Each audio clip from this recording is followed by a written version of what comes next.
ततो विवेकसम्पन्नो विरागी शुद्धमानसः जिज्ञासुः सर्वसंसार दोषध्वंसकरं शिवम् उपैति लोकविख्यातं लोभमोहाविवर्जितम् आत्मतत्त्वविचारज्ञं विमुक्ता विषयभ्रमम् शिवसिद्धान्ततत्त्वज्ञं छिन्नसन्देहविभ्रमं सर्वतन्त्रप्रयोगज्ञं धार्मिकं सत्यवादिनं कुलाक्रमागताचारं कुमार्गाचारवर्जितं शिवध्यानपरं शान्तं शिवतत्त्वविवेकिनं भस्मोद्धूलननिष्णातं भस्मतत्त्वविवेकिनं त्रिपुण्ड्रधारुणोत्कण्ठं धृतरुद्राक्षमालिकं लिङ्गधारणसंयुक्तं लिङ्गपूजापरायणं लिङ्गाङ्गयोगतत्त्वज्ञं निरूढाद्वैतवासनं लिङ्गाङ्गस्थलभेदज्ञं श्रीगुरुं शिववादिनं सेवेत परमाचार्यं शिष्यो भक्तिभयान्वितः षण्मासान् वत्सरं वापि यावदेश प्रसीदति प्रसन्नं परमाचार्यं भक्त्या मुक्तिप्रदर्शकं प्रार्थयेदग्रतः शिष्यः प्राञ्जलिर्विनयान्वितः भो कल्याणमहाभागा शिवज्ञानमो दधे आचार्यवर्यसम्प्राप्तं रक्ष मां भवरोगिणम् इति शुद्धेन शिष्येण प्रार्थितः परमो गुरुः शक्तिपातं समालोक्य दीक्षया योजयेदमुम् दीयते च शिवज्ञानं क्षीयते पाशबन्धनं यस्मादतः समाख्याता दीक्षेतीयं विचक्षणैः सा दीक्षा त्रिविधा प्रोक्ता शिवागमविशारदैः वेदारूपा क्रियारूपा मन्त्ररूपा च तापसा गुरोरालोकमात्रेण हस्तमस्तकयोगतः यश्चिवत्वसमावेशो वेदादीक्षेति सा मता मान्त्री दीक्षेति सा प्रोक्ता मन्त्रमान्त्रोपदेशिनी कुण्डमण्डलिकोपेता क्रियादीक्षा क्रियोत्तरा शुभमासे शुभतिथौ शुभकाले शुभेहने विभूतिं शिवभक्तेभ्यो दत्त्वा ताम्बूलपूर्वकं यथाविधि यथा योगं शिष्यमानीय देशिकः स्नातं शुक्लाम्बरधरं दन्तधानवपूर्वकं मण्डले स्थापयेत् शिष्यं प्राङ्मुखं तमुदङ्मुखः शिवस्य नाम कीर्तिं च चिन्तामपि च कारयेत् विभूतिपट्टं दत्त्वाग्रे यथास्थानं यथाविधिः पञ्चब्रह्ममयैस्तत्र स्थापितैकलशोदकैः आचार्यः समपृथ्वीभिः त्रिशिष्यामभिषिञ्चयेत् अभिषिञ्च गुरुशिष्यम् आसीनं परितः शुचिं ततः पञ्चाक्षरीं शैवीं संसारभयतारिणीं तस्य दक्षिणकर्णे तु निगूढामपि कीर्तयेत् छन्दोरूपमृषिं चास्य देवतान्यासपद्धतिं स्फाटिकं शैलजं वापि चन्द्रकान्तमजं तु वा बाणं वा सूर्यकान्तं वा लिङ्गमेकं समाहरेत् जयमङ्गलं जय नमः पार्वतीपतये शिव हर हर महादेव श्रीमज्जगद्गुरु पंचाचार्य महाराज की जय। श्रीमज्जगद्गुरु विश्वाराध्य शिवाचार्य महाराज की जय। श्रीमज्जगद्गुरु विश्वेश्वर शिवाचार्य महाराज की जय। श्रीमज्जगद्गुरु डॉक्टर चंद्रशेखर शिवाचार्य महाराज की जय। भगवती विशालाक्ष अन्नपूर्णा सहित भगवान विश्वनाथ महाराज की जय। सकल साधु संत महाराज की जय। जय मंगलम जय नमः पार्वती पतये शिव हर हर महादेव हर।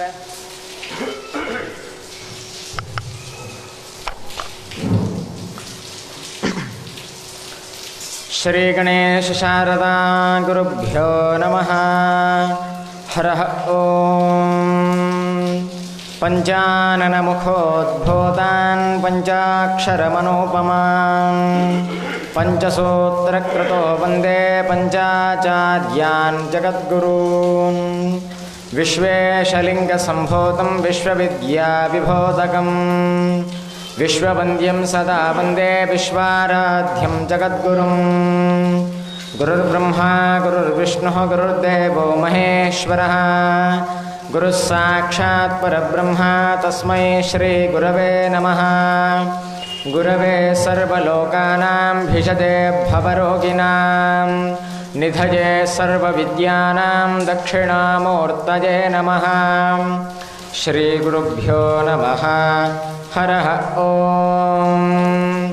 ॐ नमः सदसे नमः सदसस्पतये नमः सखीनां पुरोगाणां चक्षुषे नमो दिवे नमः पृथिव्यै सप्रथसभां मे गोपाय ये च सभ्याः सभासदः तानिन्द्रियावतः कुरु सर्वमायुरुपासताम्। जयमङ्गलं जय हर नमः पार्वती पतये शिव हर हर महादेव। गङ्गयैव तीर्थं स्मरयेव धन्वे वित्तं तु विद्यैव गुणास्तु रूपम् मासेषु सर्वेषु तथैव साक्षात् मासोत्तमोऽयं पुरुषोत्तमो हि मासोत्तमोऽयं पुरुषोत्तमो हि। श्रीमज्जगद्गुरु पंचाचार्य महाराज की जय। श्रीमज्जगद्गुरु डॉक्टर चंद्रशेखर शिवाचार्य महाराज की जय। जय मंगलम जय हर नमः पार्वती पतये शिव हर हर महादेव।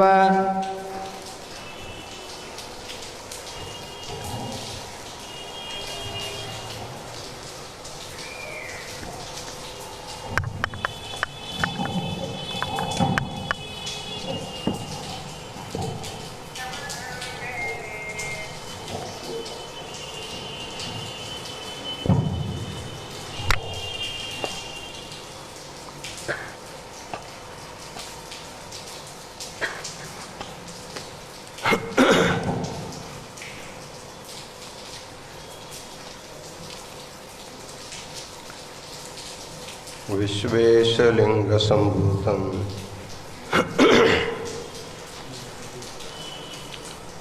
विश्वविद्याविबोधकं विश्ववन्द्यं सदा वन्दे विश्वाराध्यं जगद्गुरु।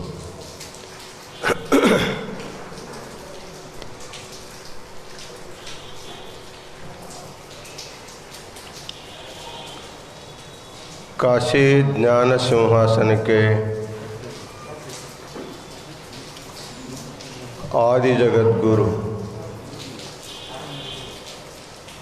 विश्वाराध्य से विश्वेश्वर शिवाचार्य पर्यंत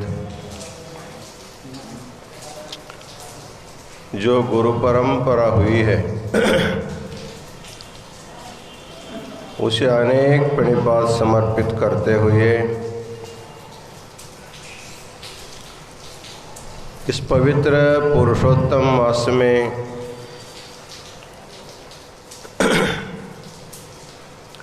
लोक कल्याण के लिए प्रातःकाल में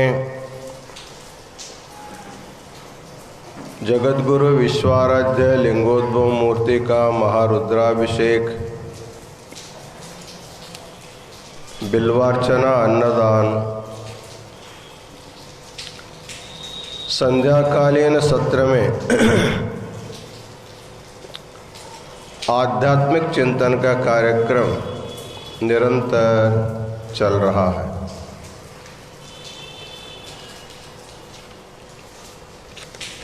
प्रतिदिन की भांति आज भी अनेक भक्तगण इसमें सहभाग लिए हैं। विशेष करके शाहपुर मठ के शटस्थल ब्रह्म सुगुरेश्वर शिवाचार्य स्वामी जी भी, जो जगद्गुरु विश्वाराध्य गुरुकुल के पूर्व छात्र रहे हैं, उनकी बड़ी श्रद्धा विश्वाराध्य के ऊपर होने के कारण फेसबुक पर कार्यक्रम देख करके प्रेरित होकर आज उन्होंने महापूजा करवाया है। उनको भी जगद्गुरु विश्वाराध्य जी का मंगलाशीर्वाद सदैव रहे, उनका आरोग्य अच्छा रहे, परिपूर्ण आयुष्य प्रदान हो, ऐसे मंगलाशीर्वाद प्रदान करते हैं। कुड़े कुमटगी के श्री गुरलिंगय्या रुद्रय्या देवर नावदगी सौ गौराबाई गुरलिंगय्या देवर नावदगी, शंकरय्या सौ रेणुका, दयानंद सौ सौभाग्यश्री, शरणय्या सौ श्रीदेवी, इस परिवार के द्वारा भी आज पूजा संपन्न हुआ है। इस परिवार के शरणय्या हमेशा मठ मंदिरों के सेवा में निरंतर काम करता रहता है। आज काशी आकर के उन्होंने सेवा में भाग लिया। इस देवर नावदगी परिवार को भी अनंत मंगलाशीर्वाद प्रदान करते हैं।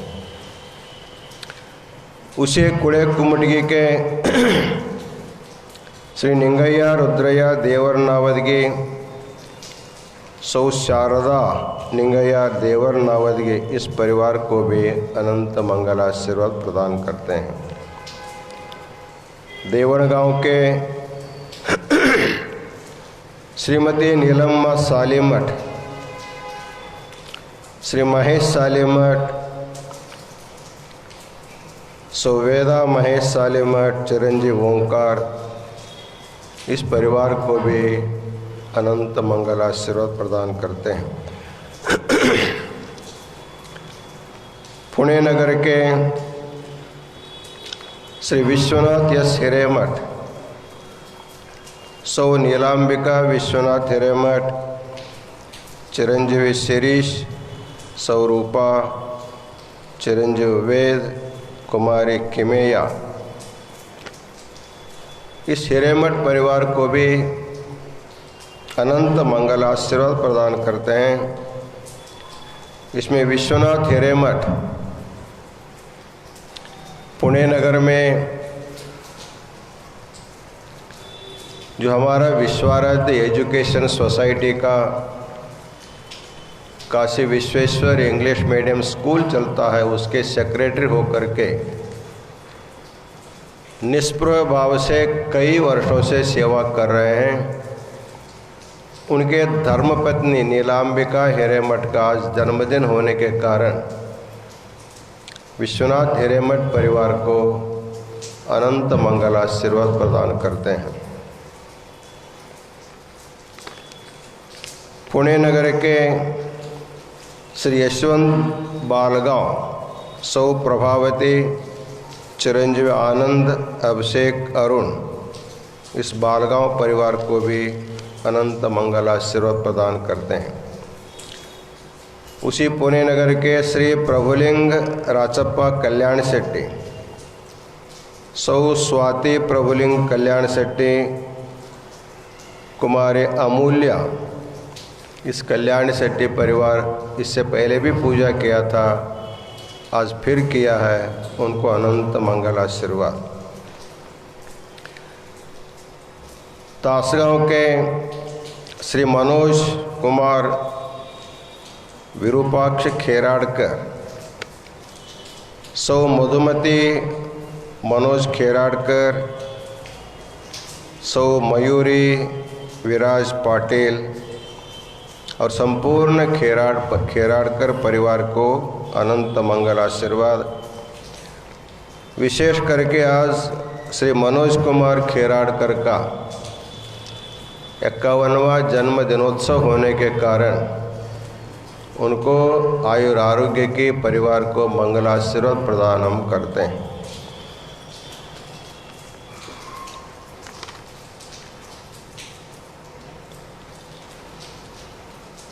संध्याकालीन सत्र में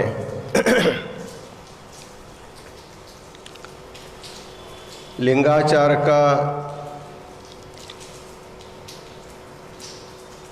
थोड़ा सा विस्तार से हम लोग चर्चा करते जा रहे हैं।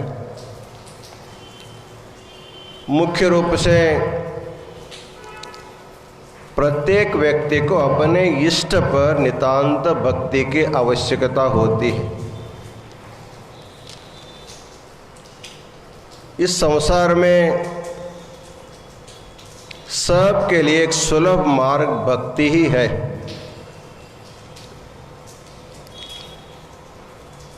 भक्ति के द्वारा जीवात्मा भोग ऐश्वर्य को भी प्राप्त कर सकता है, साथ ही साथ उस भक्ति की महिमा के कारण मुक्ति को भी प्राप्त करता है। कल हम लोगों ने चिंतन किया, भक्ति का अर्थ होता है सात्वस्मिन् परम प्रेम रूपा, भगवान के ऊपर निरतिशय प्रेम करना ही भक्ति है। तो भगवान पर प्रेम करने का क्या अर्थ होता है? हम लोग उस भक्ति का एक संकुचित अर्थ लेते हैं। भक्ति का अर्थ क्या है? अपने संप्रदाय के अनुसार धार्मिक चिन्हों को धारण करना, अपने इष्ट देव के मंदिर में जा कर के पूजा करना, कुछ विशेष पूजा करना, रुद्राभिषेक हो, महारुद्राभिषेक हो सकता है, अतिरुद्राभिषेक हो सकता है, रुद्रयाग हो सकता है। पूजा का तो वैभव जैसे जितना बढ़ाएंगे उतना बढ़ सकता है, लेकिन मंदिर में जा कर के भगवान का वैभव से पूजा करना ही भक्ति नहीं। भगवान केवल मंदिर में नहीं रहता,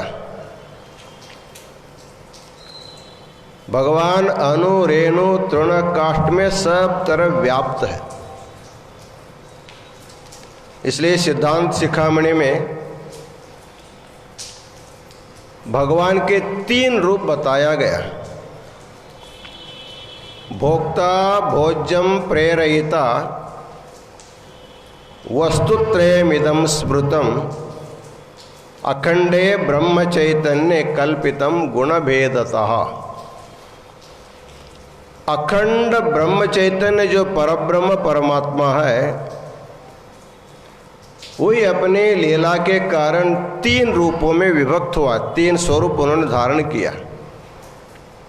एक है भोक्ता, दूसरा है भोज्य और तीसरा है प्रेरित। ये सभी भगवान ही है। शिवात्मकमिदं सर्वं शिवादन्यं न विद्यते। शिवोहमिति या बुद्धि तदेव ज्ञानमुत्तमम।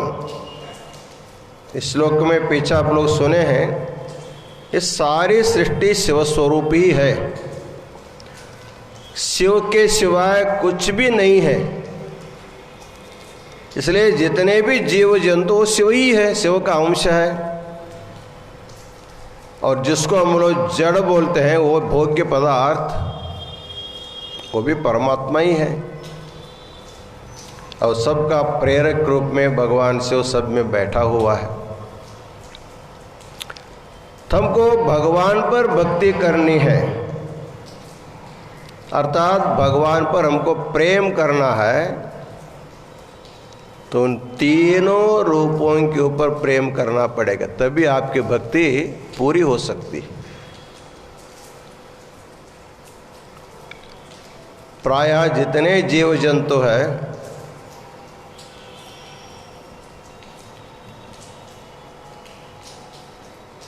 एक दूसरे पर प्रेम करने वाले बहुत कम है। परस्पर वैर द्वेष मात्सर्य करने वाले ज़्यादा है। वैसे देखा जाए हम किसके साथ वैर कर रहे हैं, यदि ज्ञान हो जाएगा भक्ति का स्वरूप, तो मान लो मैं मुझसे कैसे वैर कर सकता हूँ। लेकिन ठीक ठीक ज्ञान नहीं होने के कारण, भक्ति का ज्ञान नहीं होने के कारण, प्रेम का व्याख्या समझ नहीं करने के कारण संसार पूरा पूरा द्वेष राग मात्सर्य से भरा हुआ। इसलिए कबीरदास कहते हैं पोती पड़ी पड़ी जग मुआ, पंडित भयान कोई, ढाई अक्षर प्रेम का पढ़े सो पंडित होय। इस संसार में पंडित किसको कहा जाए? कुछ लोग वेद पंडित होते हैं, कुछ लोग वेदांत पंडित होते हैं, कुछ लोग सिद्धांत के पंडित होते हैं। पंडित का अर्थ होता है पंडा बुद्धि जिसके पास होती उसका नाम पंडित है। पंडा बुद्धि का क्या अर्थ होता है? पंडा बुद्धि का अर्थ होता है सारा सार विवेक। किसी क्षेत्र में आप जाएंगे सब जगह में पंडा मिलते आपको। काशी आएंगे काशी में पंडा मिलेंगे, गोकर्ण जाएंगे गोकर्ण में पंडा मिलेंगे। अर्थात उस क्षेत्र के सही सही जानकारी पा करके जो नए नए यात्री आते उनको सारे क्षेत्रों का परिचय करा करके उनके विश्वास कमा करके व्यवस्था करके उनके द्वारा जो मिलता है उससे संतुष्ट से रहना, ये पंडा का काम है। इसलिए पंडा अस्य अस्थिति पंडित, पंडा बुद्धि विवेक बुद्धि, सारा सार विवेक बुद्धि जिसके पास होती उसको हम पंडित बोलते। पंडित होने के लिए हमको बहुत अभ्यास करना पड़ता है। काशी पंडितों को तैयार करने की भूमि है, जैसे पहलवानों को तैयार करने की भूमि होती है, जैसे काशी पंडितों को तैयार करती है। काशी में एक ने हजारों हजारों लाखों लाखों पंडित हो गए। लेकिन प्राय हम लोग पंडिताई उनके पांडित्य को उनके ज्ञान से हम लोग नापते हैं। किसी में इनका पांडित्य, किसी का व्याकरण में पांडित्य, किसी का साहित्य में पांडित्य, किसी में वेदांत में पांडित्य है। तो कबीरदास का पंडित दूसरा ही है। वो बोलते हैं पोती पढ़ी पढ़ी जगमुहा पंडित भयान कोई। पोती पढ़ पढ़ करके मर गए, लेकिन पंडित भयान कोई एक भी पंडित नहीं हुआ। तो बोलते पंडित कब होगा? ढाई अक्षर प्रेम का जो पढ़े सो पंडित होय। प्रेम जो अक्षर है, प्रेम दो अक्षर के एक शब्द है, वो बोलते हैं इसमें ढाई अक्षर है। सामान्यतः व्याकरण शास्त्र के अनुसार जो स्वर होते हैं उसको पूर्णाक्षर माना जाता है, जो व्यंजन होता है उसको अर्धाक्षर माना जाता है। उसको ठीक से जब स्वर मिलेगा तब उसको उच्चारण करने आता, नहीं तो नहीं आता, इसलिए अर्धाक्षर होता है। तो प्रेम ये 2 अक्षर का शब्द है। इसमें 2 स्वर है, एक ए स्वर है, एक अ स्वर है। प्रेम में ए है, म में अ है। ए और अ ये 2 अक्षर पूर्ण अक्षर हो गए। उसके बाद उसमें 3 व्यंजन है। प्रेम में प व्यंजन है, म में म व्यंजन है, र में र व्यंजन है। तो तीनों व्यंजन मूल करके उसको आधा मानते हैं। तो ए और अ ये 2 अक्षर और ये तीनों मिलकर के आधा अक्षर अर्थात 2.5 अक्षर। बोलते हैं 2.5 अक्षर प्रेम का पढ़े सो पंडित होए। यदि प्रेम शब्द को जो जानेगा, केवल जानने से नहीं, उस प्रेम को अपने में जो उतारेगा वही असली पंडित माना जाता है। अर्थात सभी जीव जंतुओं को प्रेम करना, एक भी किसी पशु पक्षी प्राणी से भी कभी वैर नहीं करना, इसका नाम प्रेम है। लेकिन पढ़े लिखे विद्वानों में बहुत बड़ा मात्सर्य रहता है, द्वेष होता है, राग द्वेष बहुत देखने को मिलता है। कभी कभी काशी में शास्त्रार्थ होता है, शास्त्रार्थ करते करते करते पंडित लोग झगड़ा भी कर लेते हैं, मारपीट तक नौबत आ जाती है। हम लोगों ने देखा भी है। इसलिए ग्रंथ का जो पांडित्य है उससे द्वेष मात्सर्य जाता नहीं, उसमें बढ़ जाता है। एक पंडित दूसरे पंडित को सह नहीं सकता। एक राजा के आस्थान में 2 बड़े बड़े पंडित थे। प्राचीन काल में राजा लोग पंडितों को पालते थे, राजाश्रय रहता था, उनको आस्थान विद्वान पदवी मिलती थी। और राजा को जब किसी शास्त्र की चिंता करनी होती तो उनको बुला करके पूछते थे। एक राजा के आस्थान में 2 बड़े पंडित, लेकिन एक दूसरे से द्वेष करने वाले। एक पंडित महाराज जी के पास आया। महाराज जी ने पूछा, फलाना पंडित कैसा है? उन्होंने बोला, उसको क्या है, तो वो तो गधा है। जब दूसरा पंडित आया, उनसे महाराज ने पूछा, वो पंडित कैसा है? उसको क्या है, तो वो भैंसा है। देखिए, इतने बड़े बड़े ग्रंथों को पढ़ने के बाद मनुष्य को मनुष्य नहीं समझ रहा है। पंडित समझना जो दूर ही रहा, केवल उसको सामान्य मनुष्य भी नहीं समझ रहा। उसको कोई गधा बोलता है, कोई भैंसा बोलता है। राजा ने सोचा, इतने बड़े पंडित हो करके इतना द्वेष मात्सर्य करते हैं तो हमारे देश के लिए अच्छा नहीं है, इसलिए इनको बुद्धि सिखानी चाहिए। एक दिन दोनों को भोजन के लिए बुलाया, दोनों पंडितों को। इनको निमंत्रण दिया, उनको मालूम नहीं, उनको निमंत्रण इनको मालूम नहीं, दोनों आ गए। दोनों का अगल बगल में आसन लगाया। तो राजा था, चांदी के पाट डाले बैठने के लिए, सोने की थाली रखी गई, सोने की वाटी, चांदी के गिलास में पीने के लिए पानी। परंतु तुरंत ये जो अगल बगल में बैठे हैं एक दूसरे की तरफ देख नहीं रहा है, वो उधर देख रहा है, उधर ही देख रहा है। मतलब इतने पढ़ने के बाद में एक दूसरे से देखने का सौमनस्य उनके पास नहीं था। तो उनको परोसने के लिए आदमी आया। एक आदमी कागज़ के टुकड़ा लाया थाले में भरकर। एक के थाले में कागज़ के टुकड़ा डाला गया, एक के थाले में कड़वा का भूसा डाला गया। वो देखने लगे ये तो जानवर खाने वाले चारा है।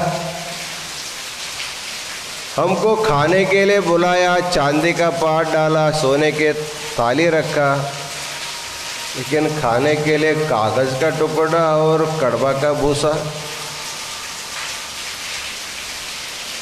तब एक दूसरे को देखने लगे, हमारी नौबत ऐसे कैसे हो गई। तो राजा आया, नमस्कार किया, संकल्प छोड़िए, भोजन कीजिए। बोले महाराज जिसको हम लोग कैसे खाएंगे। उन्होंने बोला देखिए आपसे हमने सुना था ये कैसे। बोले आपने गधा बोला था। तो गधा कागज़ के ऊपर ज़्यादा प्यार रहते थे लोग, उनके लिए कागज़ रखा। उन्होंने आपके लिए भैंसा बोला था, भैंसा तो भूसा खाता है इसलिए आपके लिए भूसा रखा गया है। इसको सुनने के बाद दोनों की बुद्धि सुधर गई। हम लोग अपना मान गंवा लिए। इसका कारण हम परस्पर द्वेष करने के कारण, एक दूसरे का अपमान करने के उद्देश्य से दोनों पंडित नहीं रह गए। तब से दोनों ने संकल्प किया इसके बाद हम ठीक ठाक रहेंगे। इस प्रकार इसलिए इसको देख करके कबीर ने कहा पोते पढ़ करके कोई पंडित नहीं होता है, 2.5 अक्षर का प्रेम जो जानेगा और प्रेम को अपने अंदर उतारेगा, अभी सभी जीवों के साथ प्रेम करेगा, वही भगवान के साथ प्रेम कर सकता है, नहीं तो नहीं कर सकता। इसलिए शास्त्रकारों ने कहा कि भगवान का भक्ति करना होगा, प्रेम करना होगा तो भोक्ता को भी प्रेम करना होगा, भोज्य को भी प्रेम करना होगा और प्रेरिता को भी प्रेम कर, सबके ऊपर प्रेम करना पड़ेगा।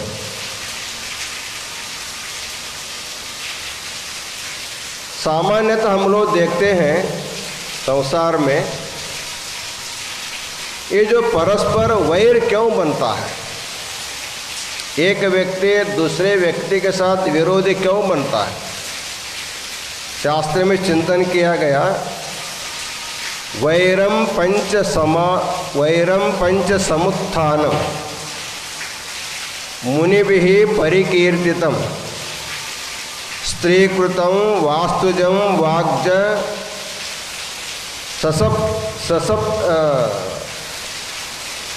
ससापत्नम अपराधजम। तो 5 प्रकार बताते हैं। एक व्यक्ति दूसरे व्यक्ति के साथ जब वैर बनता उसका 5 कारण है। पहला कारण है स्त्री। स्त्री के कारण एक व्यक्ति दूसरे व्यक्ति के साथ वैर बन जाता है। आप जानते हैं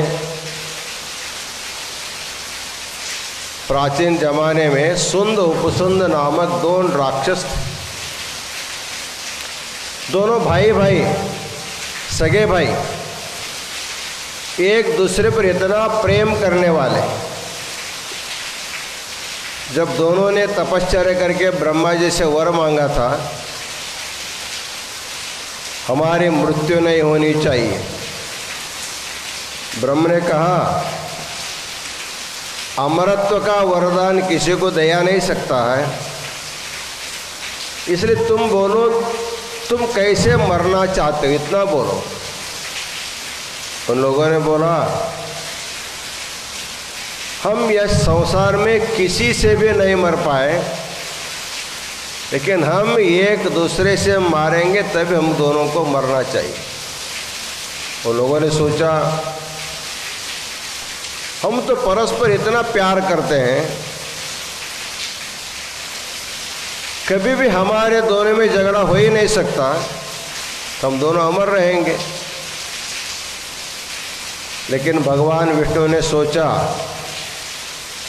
जब आदमी को अमरत्व का वरदान मिलता है तो वो आदमी अच्छा काम नहीं करता, ज़्यादा से ज़्यादा बुरा काम करना लगता है।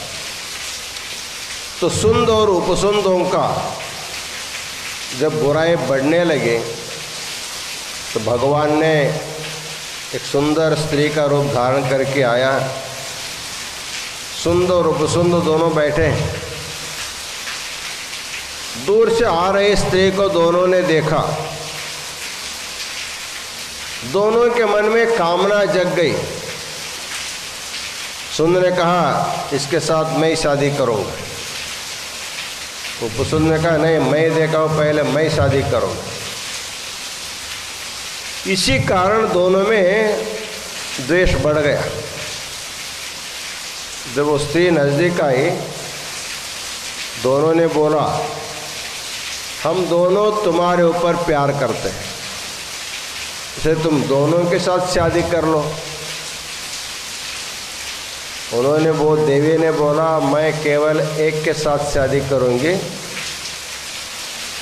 तुम दोनों में जो बलवान होगा, शूर होगा, वीर होगा, उनके साथ मैं शादी करूंगी। तुम दोनों लड़ो, युद्ध करो, युद्ध में जो जीतेगा उसके साथ हम शादी करेंगे। तो स्त्री के लिए दोनों ने युद्ध किया, शुरू हुआ। अंत में सुंद ने उपसुंद को मारा, उपसुंद ने सुंद को मारा। एक ही समय में दोनों मर गए, राक्षस का अंत हुआ, देवी तो चली गई।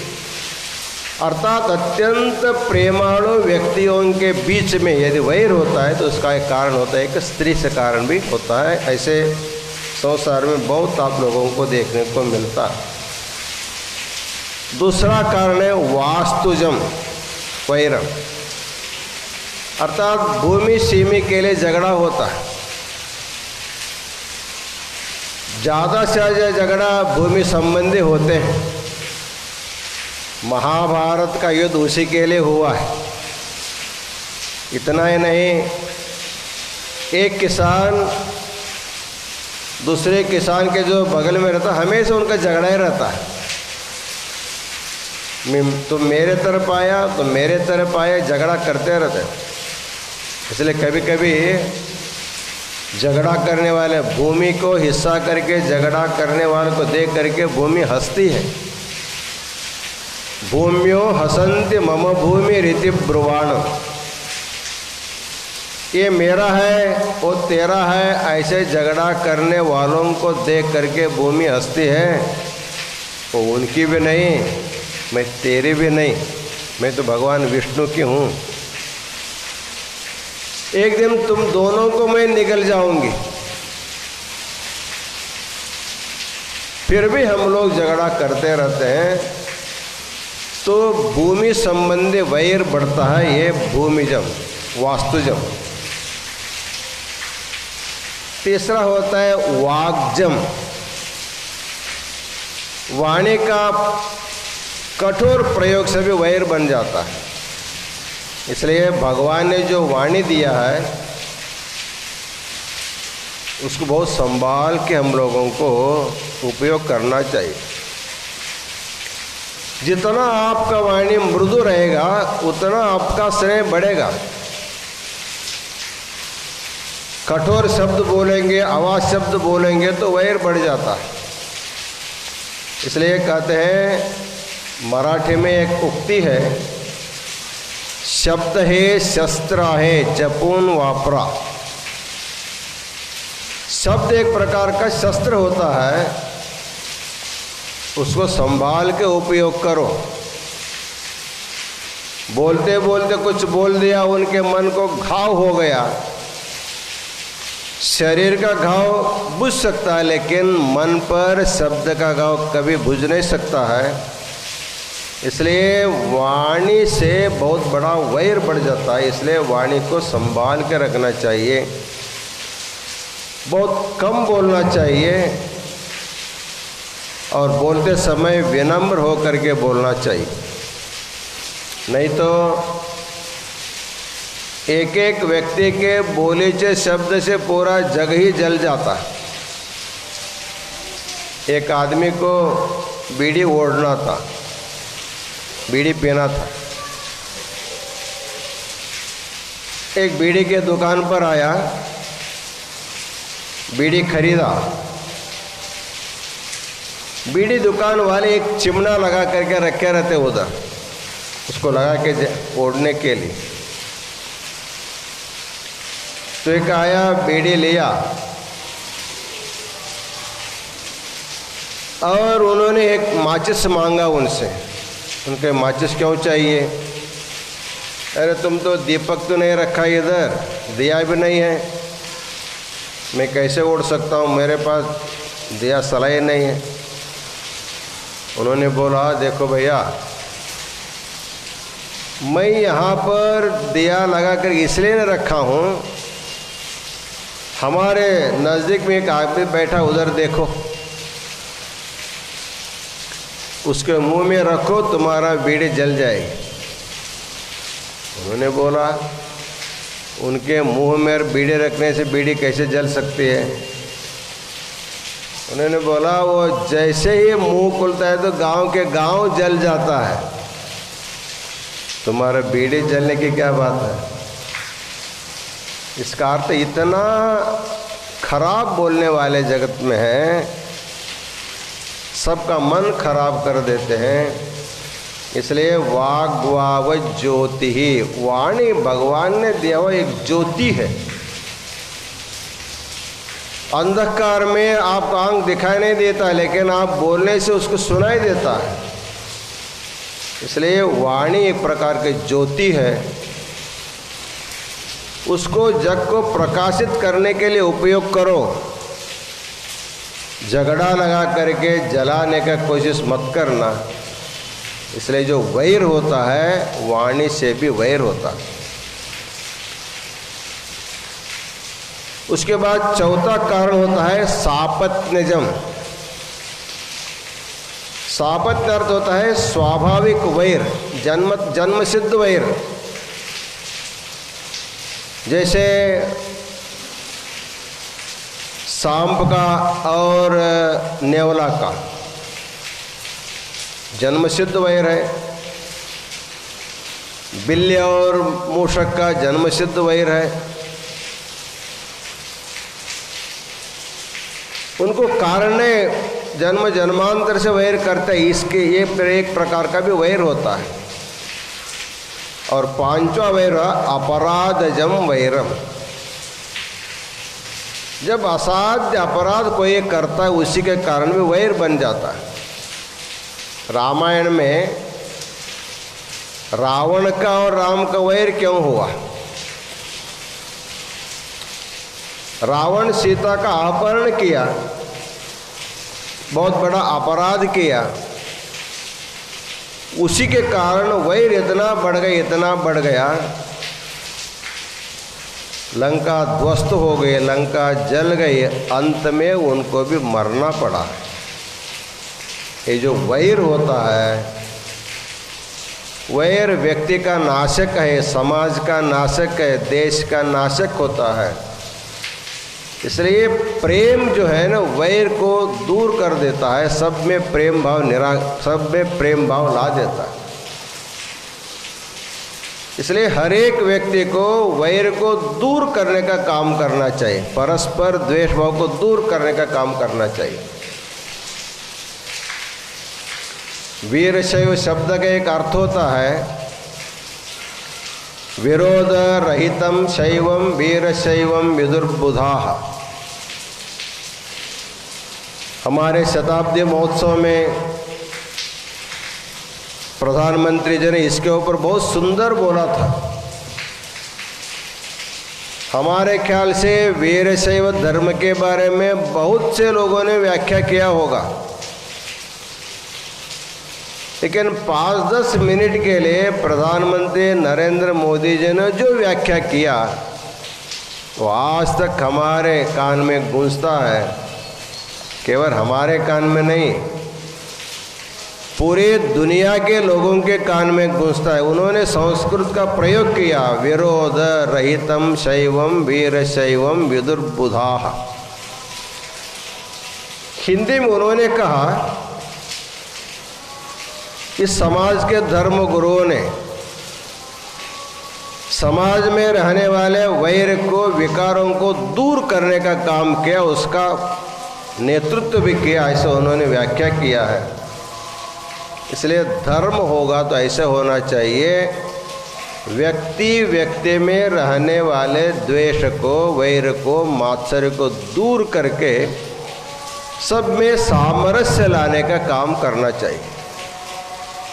इसलिए सिद्धांत शिखामणि में कहा, भगवान के ऊपर प्रेम करना होगा तो सभी प्राणियों के ऊपर प्रेम करना होगा। सकल जीवराशिಗಳಿಗೆ लेसने बयसोने कूडल संकुल जनों तक, ऐसे जो बसवेश्वर बोलते हैं, संसार में रहने वाले सभी जीव जंतुओं के प्रति जो प्रेम है वही मनुष्य का जीवन का आदर्श बनता है। इसलिए हमको प्रेम करना होगा तो भोक्ता के ऊपर भी प्रेम करना होगा। तो भगवान के ऊपर प्रेम तभी होता है जब भोक्ता के ऊपर प्रेम करोगे, तभी भगवान का प्रेम पूरा होता है। हम लोग भगवान की पूजा करते हैं, रुद्राभिषेक करते हैं, क्षीराभिषेक करते हैं, 1000 बेल चढ़ाते हैं, 1,00,000 बिल्वार्चना कर सकते हैं, रुद्राक्ष अर्चना कर सकते, बहुत से अलंकार करते हैं। सब पूजा होने के बाद धूप अर्पण करते हैं। धूप के बाद क्या अर्पण करते हैं? दीप। उसके बाद नैवेद्य। आप रोज़ हम देखते हैं विश्वाराध्य के सामने थाली में फल रखते हैं और मंत्र बोल करके, पानी छोड़ करके भगवान को दिखाते हैं।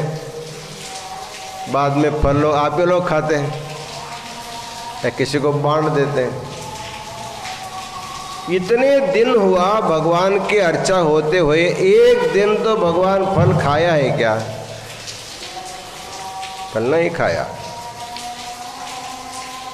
भगवान को खिलाना होगा तो खुद भगवान को नहीं खिलाना, जो खाने वाले हैं ना उनको खिलाने से भगवान की तृप्ति हो जाती। भोक्ता को खिलाना चाहिए। भोक्ता को खिलाने से भगवान तृप्त हो जाए, क्योंकि उसमें भगवान ही है। तो भगवान क्यों नहीं खाता? उनको क्या भूख नहीं लगती? उनके लिए 56 प्रकार के भोग तैयार करते हैं, फिर भी नहीं खाता है। उसमें रहस्य है। भगवान जो है सृष्टि का कर्ता है। भगवान जो सृष्टि किया, किस लिए किया, कैसे किया? जो हम लोग जीव जन्मे हैं हमारे लिए किया सृष्टि, और हम आप लोगों के प्रारब्ध कर्म को लेकर के सृष्टि किया। हमारे कर्मों के अनुसार सृष्टि किया, इसलिए सृष्टि विषम मानी जाती है। तो हमारे कर्म का भोग होने के कारण उसको भगवान नहीं खा सकते। भगवान भोक्ता नहीं, भगवान कर्ता है। इसलिए विद्यारण्य स्वामी जी पंचदशी में एक सुंदर उदाहरण देते हैं। ईश कार्यम जीव भोग्यम यथा योषित ततेष्यता। देखिए कितना सुंदर उदाहरण देते हैं। सृष्टि में जितना भी भोग्य पदार्थ है ईश कार्य, भगवान ने बनाया है। और जीव भोग्यम, जीवन के लिए बनाया, उसको अपने लिए नहीं बनाया। उसका एक लौकिक उदाहरण देते हैं। एक पिताजी को एक कन्या का जन्म होता है, कन्या रत्न का जन्म देते हैं, उसको पालते पोलते पढ़ाते बड़े कर देते हैं। बड़े करने के बाद उसके लिए वर ढूंढ करके उसको शादी करता है। शादी करके अपने लड़की को विदाई कर देता है। उस लड़की का भोक्ता कौन होगा? जो जामाता होगा वही भोक्ता होगा, जो करता है वो भोक्ता नहीं। अर्थात जिन्होंने जन्म दिया वो उसका भोक्ता नहीं हो सकता। जिसके लिए उसका जन्म हुआ है, जिस वर के लिए जिस कन्या का जन्म हुआ, उसी के साथ उसकी शादी उसका उनका साथ उपभोग कर सकता है। इसलिए भगवान ने कहा कि मैं सृष्टि का करता हूँ, मैं भोगता नहीं, मैं खा भी नहीं सकता, मैं नित्य तृप्त हूँ। इसलिए खिलाना होगा, मुझे खिलाना होगा, तो जीव रूप में जो मैं है ना उनको खिलाओ, जो भोगता है उनको खिलाना पड़ता है। इसलिए हर एक पूजा समारंभ में, चाहे शादी का कार्यक्रम हो, चाहे मठ मंदिरों में तिथि पुण्यतिथि का कार्यक्रम हो, अन्न छत्र चलता है, सबको भोजन खिलाते हैं। कोई एकाध व्यक्ति अनुष्ठान करता है, जप तप करता है, जप करने के बाद हवन करता है, तर्पण करता है, सम्मार्जन करता है, उसके बाद भोजन कराता है। तो जिस भगवान के मंत्र को आपने जप किया, उस भगवान को अंतिम नैवेद्य दिखाना होगा, खिलाना होगा, तो किसी जीव को ही खिलाना पड़ेगा, तभी वो खाते हैं। भगवान को केवल नैवेद्य दिखाना है। मराठी में एक उक्ति अच्छी है, तुझ्याकडे हात माझ्याकडे भात। जैसे थाले में भात लिया और भगवान कैसे ऊपर ऊपर हाथ दिखाया और नीचे वाला भात ले जा करके चुप चुप खा लेता आदमी। तो जब भगवान खाता नहीं तो उनको नैवेद्य दिखाने का क्या जरूरत है? जब खाता होता अच्छा ठीक है तो खा करके छोड़ देता, खाता नहीं है। लेकिन भगवान खाता है। क्या खाता है? पदार्थ को नहीं खाता, क्योंकि पदार्थ उनके द्वारा निर्मित है। उसमें तुम्हारा जो दोष होगा उसको भगवान खाते हैं। तो संसार में दोष क्या है? संसार में सबसे बड़ा दोष है मेरापन। सच देखा जाए तो मेरा नहीं है, लेकिन उसको मैं मेरा मानता, यही दोष है। ईशावास्यमिदं सर्वं यत्किंच जगत्याम जगत तेन त्यक्तेन भुंजेता माग्रद कस्य शुद्धनम। ये सारी सृष्टि ईश्वर की है, फिर भी हम लोग मेरा मेरा मानते हैं। यही तो दोष होता है। एक आदमी दुकान से फल फूल नारियल ले करके भगवान के मंदिर जा रहा था। उसके दोस्त रास्ते में मिला, पूछा आपके हाथ में क्या है? मैंने कहा देखो मेरे हाथ में नारियल है, केला है और खंड शर्करा है।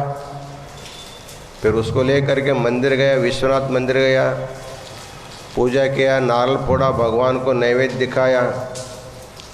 वापस आते समय पुजारी उनको एक आधा नारियल, थोड़ा केला, थोड़ा खंड शर्कर उनको प्रसाद के रूप में दे दिया। वापस जाते समय उसी व्यक्ति ने पूछा आपके हाथ में क्या है? उस समय वो नारियल नहीं बोलता, केला नहीं बोलता, खंड शर्करा नहीं बोलता, वो बोलता प्रसाद है। जाते समय पदार्थ रहा, आते समय प्रसाद बन गया। तो क्या फर्क हुआ? उसमें जो मेरापन था, वो जो बोलता था ना, जाते समय किसका बोले तो मेरा बोला था, नारियल मेरा है, केला मेरा है, लेकिन आते समय भगवान ने मेरापन को खाया, उसको प्रसाद रूप में दे देता है।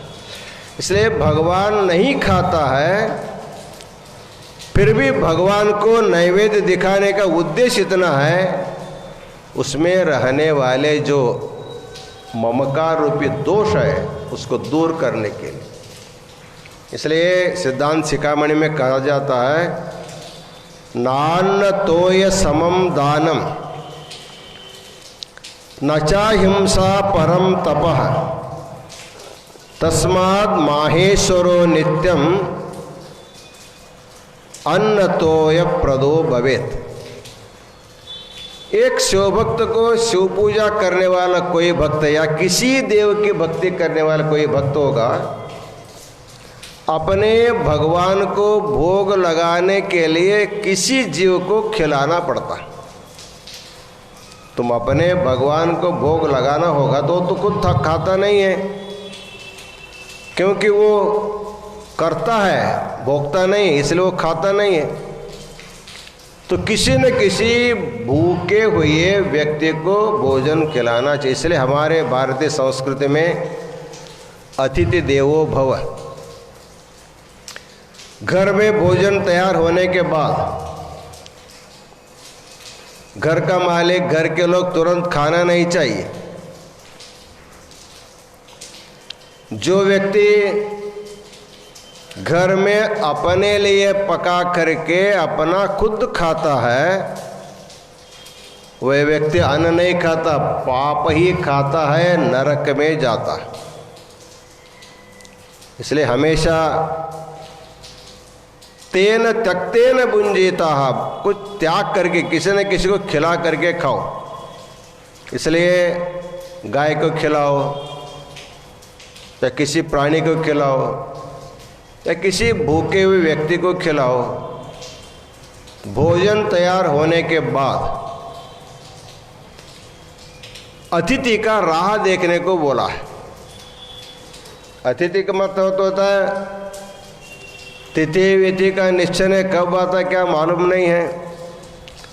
इसलिए खाना तैयार होने के बाद गाय दोहने में जितना समय लगता है, कम से कम उतना समय किसी अतिथि का राह देखो। यदि नहीं आता है, एक थाली में रख करके रखो, बाद में गाय के दे दो, किसको दे दो, लेकिन बाद में तुम खाओ। ये पद्धति इसलिए बोलते हैं नान्न तोय समम दानम न चा हिंसा परम तपा। अन्न और तोय, तोय का अर्थ होता है पानी।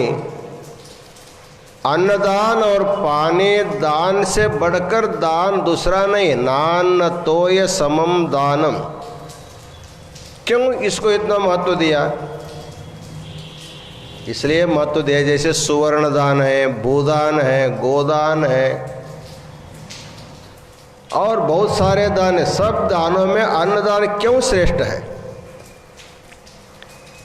मनुष्य को तृप्त करने वाला दान केवल अन्नदान ही, और किसी से आदमी तृप्त नहीं होता। इसलिए कहा गया है पृथिव्याम त्रीणि रत्नानि जलम अन्नम सुभाषितम मूढ़ैः पाषाण खंडेषु रत्न संज्ञा विधीयते। रत्न प्रपंच में केवल 3 है, बाकी सब पत्थर है। क्या रत्न है? अन्नम जलम सुभाषितम, खाने वाला प्रसाद, पीने वाला पानी। और आप लोग सुन रहे हैं ना, इस सुनने वाला सत्संग के कुछ बातें, यही हमको तृप्ति दे सकता। क्यों? खाने के लिए बैठेंगे, कितना खाएंगे? जब तक पेट भरता तब तक खाएंगे, बाद में नहीं बोलेंगे ना। एक आदमी को खिलाते खिलाते वो बोलेगा हम तृप्त हो गए, हम इसके बाद नहीं चाहिए।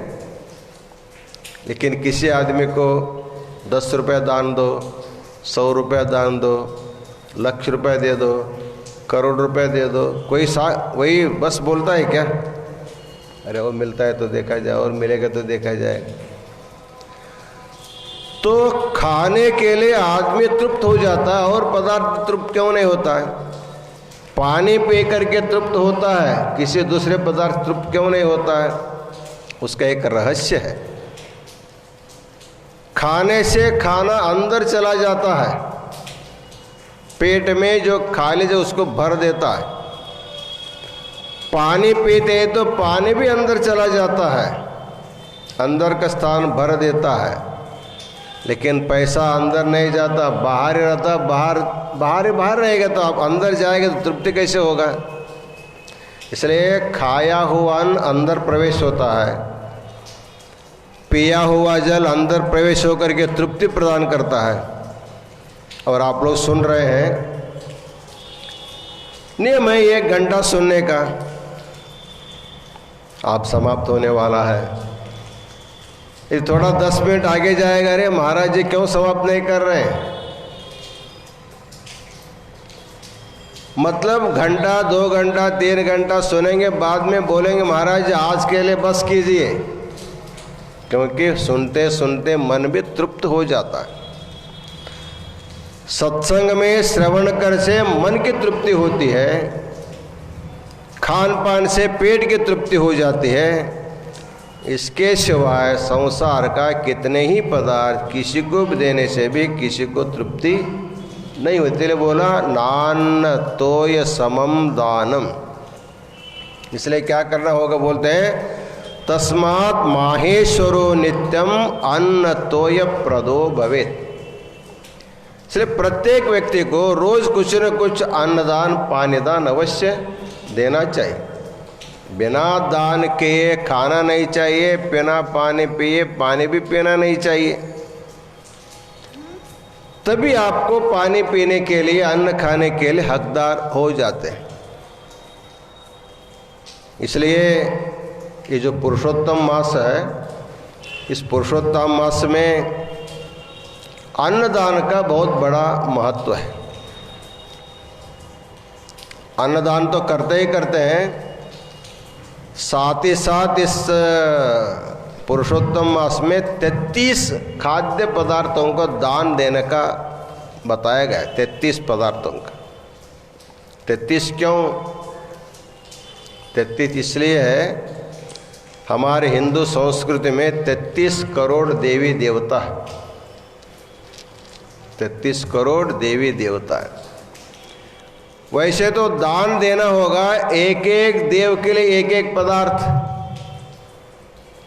कितना हुआ? 33 करोड़ पदार्थ हुए। ये तो दान देना संभव नहीं है, इसलिए 1 करोड़ देवता के लिए एक। इस प्रकार 33 करोड़ देवी देवताओं को संकेत मान करके 33 पदार्थों को दान करने का विधान है। ये अधिक मास पुरुषोत्तम मास का ज़्यादातर महाराष्ट्र में इसका ज़्यादा प्रसिद्धि है। हम कई वर्षों से महाराष्ट्र में अधिक मास का आचरण किया। महाराष्ट्र में इस समय एक प्रकार का करंजा निर्माण करते हैं और उसको 33 करंजा तैयार करके थाली में रख करके दान देते हैं। परली वगैरह में हम जब अधिक मास में रहे, लोगों ने दान दिया हुआ करंजा के एक कबरा भर गया था हमारा, इतने लोग दान दिए थे। तो किसी भी वस्तु, चाहे 33 प्रकार के फल हो, 33 प्रकार के अपूप हो, 33 मिठाई, किसी प्रकार एक प्रकार की 33 प्रकार की मिठाइयों को दान देना है इस समय। क्योंकि भोक्ता रूपी ईश्वर को तृप्त करना होगा तो एक एक आदमी को 33 देंगे तो खा करके तृप्त हो जाएगा। वो कितना पेट भरता है। इसलिए पुरुषोत्तम मास में अभी तक जो दान दिए तो ठीक है, जो अभी तक दान नहीं दिए हैं उन लोगों का हमारा कहना है अधिक मास होने से पहले 33 प्रकार के पदार्थों को, जिस भी पदार्थ आप दान देना चाहेंगे उसके लिए एक थाली लेना पड़ेगा। वैसे तो अधिक मास पोथी में बताया गया है, यदि आप बहुत श्रीमंत है तो सोने की थाली लीजिए, संभव नहीं तो चांदी का लीजिए, नहीं तो ताम्र का लीजिए। यदि आप व्यास का कुछ भी शक्ति है तो मिट्टी का भी ले सकते हैं, उसमें 33 पदार्थ ढक करके, उसके ऊपर नया वस्त्र ढक करके, उसको 7 बार धागा सा पैरी बांध करके उसकी पूजा करके पुरुषोत्तम भगवान के प्रीति के लिए, अर्थात पुरुषोत्तम सभी पुरुषों में विराजमान है, जिसको भी आप दान देते उसको पुरुषोत्तम समझ करके दान देने से वो तृप्त हो जाता है। इसलिए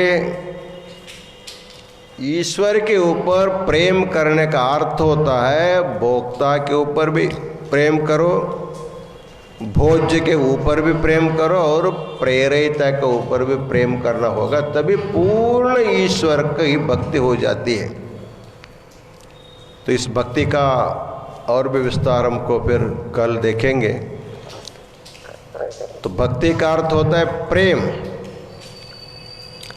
हर एक व्यक्ति के, हर एक जीव जंतु के साथ प्रेम करने का भाव जब आपके मन में आता है, निज सचमुच में आप भगवान के भक्त बन जाते हैं। इसलिए इस प्रकार की भक्ति सभी प्राणियों को प्यार से देखने के रूपी जो भक्ति है, सब में भगवान को आप देखेंगे। जब सब में भगवान देखेंगे तो आप खुद भगवान हो जाएंगे। इसलिए भक्ति मुक्ति का साधन इस ढंग से आपको मिल जाता है। इसलिए पुरुषोत्तम मास का उद्देश्य है, जो सामान्य पुरुष है उसको पुरुषोत्तम होना ही पुरुषोत्तम मास का मुख्य लक्ष्य है। इन्हीं वचनों के साथ आज का आशीर्वचन पूर्ण करते हैं। आज हमारे पुणे के विश्वनाथ हिरेमठ के धर्मपत्नी नीलांबिका का जन्मदिन है। उनके आयुष्य आरोग्य की कामना करते हुए मंगल आशीर्वाद फिर एक बार देते हैं। उसी प्रकार तासगांव के मनोज कुमार खेराड़कर का, इनका भी जन्मदिन होने के कारण उनको, उनके परिवार को मंगल आशीर्वाद प्रदान करते हैं। प्रातः काल में जो 8 बजे से जो पूजा होती है, जिनकी पूजा होती है वो लोग संकल्प बैठ करके घर में पूजा करते हैं तो अच्छी बात है, लेकिन ये एक अच्छा योग है। जितना दिन बीत गया तो बीत गया। हमारे मठ में जो रुद्राभिषेक होता है उसका आवाज़ दुनिया भर में सबके घर में सुनाई देता है। जैसे यहाँ सुने वैसे वहाँ सुनाई देता है। आपके घर में रोज एक पंडित को ला करके रुद्राभिषेक करना संभव नहीं है, लेकिन विश्वाराध्य की कृपा के वजह से आपके घर में जैसे फेसबुक आपका चालू होगा, रुद्रपठ शुरू होता है, सब लोग अपने अपने घर में अपने देवों को, इष्टलिंग को लेकर के बैठ करके सब के सब लोग सहभाग हो जाएंगे तो अधिक मास का फल आपको लोगों को मिलेगा। और जिनको भी पूजा में भाग लेना है, अपना नाम फोटो भेज करके पूजा में आप लोग बैठ सकते हैं। और ऑनलाइन प्रशिक्षण के लिए हम लोगों ने जो अलाउंस किया है, इसलिए जिनको जिनको सीखना है वो लोग अपना नाम, अपना एक भावचित्र, अपना एक व्हाट्सएप नंबर शिवानंद को या तो मल्लिकार्जुन शास्त्री जी को भेज करके अपना नाम लिखवाइए। सबका नाम आने के बाद एक दिन तय किया जाएगा, इसका एक विधिवत उद्घाटन समारंभ होगा। उसके बाद सब के लिए, विश्व में सब के लिए विद्या सिखाने का संकल्प हमारा प्रारंभ होने वाला है। इन्हीं वचनों के साथ हम अपना आशीर्वचन पूर्ण करते हैं। ओम शांति शांति शांति।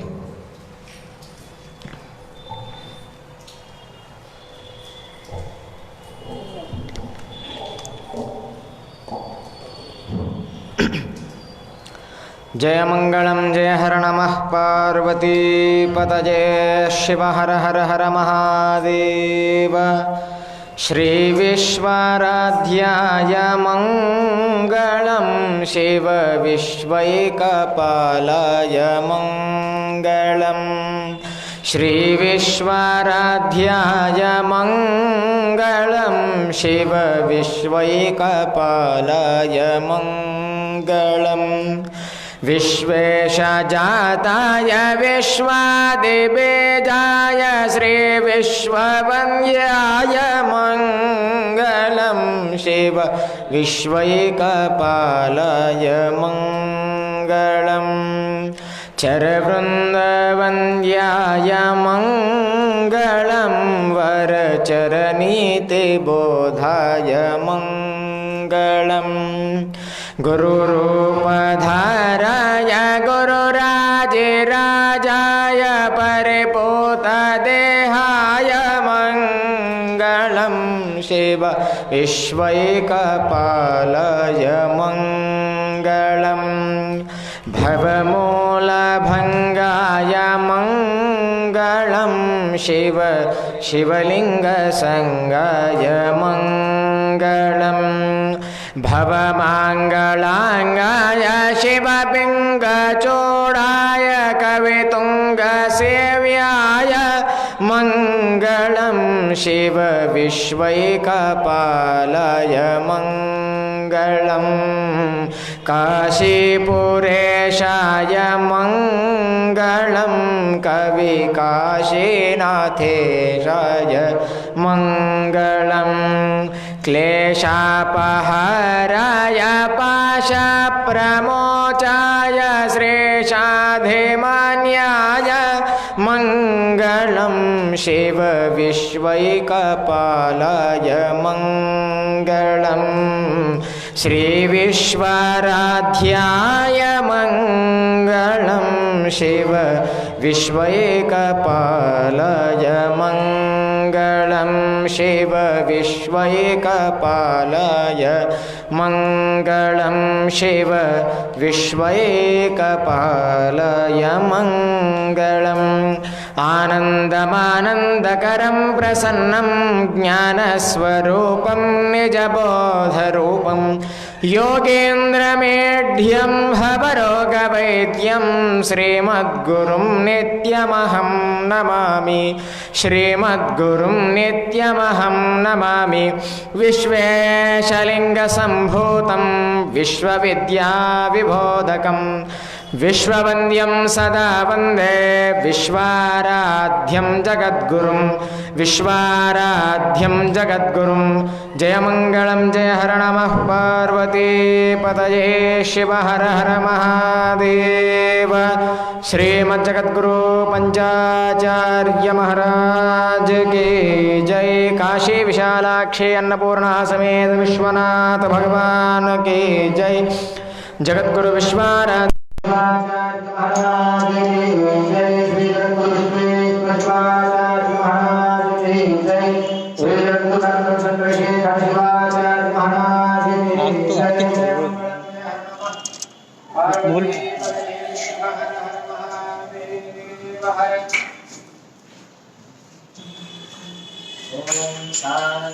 आनन्दमानन्दकरं प्रसन्नं ज्ञानस्वरूपं निजबोधरूपम्।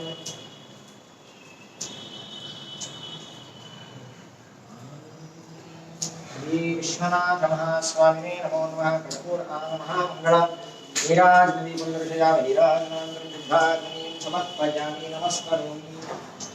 जय मंगलम जय हर नमः पार्वतीपतये शिव हर हर महादेव।